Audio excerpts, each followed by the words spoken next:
Les proches de Maxime Richard sont toujours sans nouvelles de lui. L'adolescent de 16 ans de Longueuil est porté disparu depuis mardi.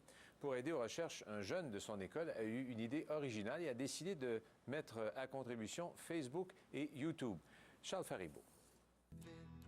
Un élève du collège du Rocher de Saint-Lambert, fréquenté par Maxime Richard, a réalisé en moins de 24 heures une vidéo de 2 minutes décrivant les efforts de ses amis pour le retrouver.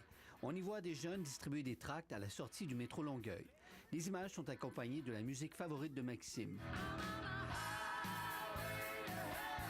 Le document est l'œuvre d'un autre Maxime qui n'est pas un proche du disparu, mais qui s'est senti interpellé par sa disparition. Si ça m'arrive à un de mes proches, à ma famille, à mes amis, j'aimerais tellement ça que le monde fasse comme qu'on fait, que tout le monde s'unit, tout le monde travaille fort, tout le monde trouve des idées pour comment qu'on peut alerter le Québec au complet. L'initiative a pris par surprise la famille de Maxime qui ignorait tout de cette décision. Plus Maxime va être vu, plus rapidement on va pouvoir le trouver. J'ai trouvé ça très touchant. Aussi, j'ai trouvé très touchant qu'ils mettent la musique préférée de Maxime sur cette vidéo-là. À la maison, les efforts se poursuivent, mais de façon plus traditionnelle pour localiser Maxime.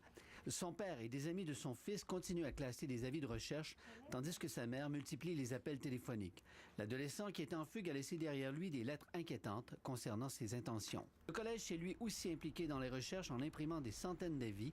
La disparition de l'un des siens bouleverse le climat à l'intérieur de ses murs. On est une école où les liens sont tissés très serrés entre les élèves. Tout le monde se connaît.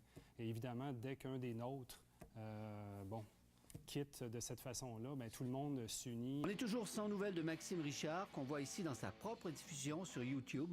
Le jeune homme pourrait se trouver dans un endroit où il n'a pas accès à Internet et ignore donc tous les efforts qui sont déployés pour le retrouver. Charles Faribault, TVA Nouvelles, Longueuil.